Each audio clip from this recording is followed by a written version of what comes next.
மறுமையில சொர்க்கத்துல ஜும்மா இருக்குது. அங்க அப்படி நேர் மாற்றம். ஜும்மாக்கு தான் மார்க்கெட்டுங்கிறான்ல. எப்ப மார்க்கெட்டா? முந்தின நாள் வியாழக்கிழமை இருக்குமே, அப்ப மார்க்கெட் இல்ல. அடுத்த நாள் சனிக்கிழமை இருக்குமே, ஞாயிற்றுக்கிழமை இருக்குமே, அப்ப மார்க்கெட் இல்ல, வெள்ளிக்கிழமை தான் மார்க்கெட். சொர்க்கவாசிகள் எல்லாம் ஒரு இடத்திலே ஒன்று கூடுவார்கள். தங்கள் வீட்டு துணைகளை வீட்டில் வைத்துவிட்டு சொல்லி வச்ச மாதிரி குறிப்பிட்ட ஒரு நாளில், ஒரு கிழமையில், ஒரு நேரத்தில் ஒட்டுமொத்த சொர்க்கவாசிகள், நபிமார்கள் உட்பட, ஏனைய நல்லோர்கள் உட்பட ஒரு நேரத்தில் ஒண்ணு கூடுறாங்கன்னா அங்க வேற ஒரு இன்பத்தை வாரம் வாரம் வச்சிருக்கான்னு அர்த்தம். ஏதோ ஒரு இன்பம் இருக்கு. அதை அல்லாஹ் சொல்லல, அல்லாஹ்வுடைய ரசூல் சொல்லல, ஆனா என்னமோ இருக்குது மட்டும் சொல்லாம, ரசூலுல்லாஹ் சொல்லாம அதை தவிர்த்து மற்றதெல்லாம் சொல்றாங்க. அப்படி அங்க சொர்க்கத்திற்கு வரும்போது ஒரு தென்றல் காற்று அல்லாஹ் அனுப்புவான்.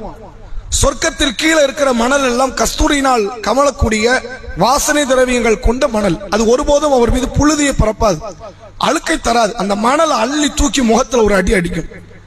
இதுவரை இருந்த அழகு இன்னும் கொஞ்சம் அழகு கூடிருச்சு. வார வாரம் அல்லாஹ் அழகுக்கு ஒரு அப்டேட் கொடுத்துக்கிட்டே இருக்கிறான்.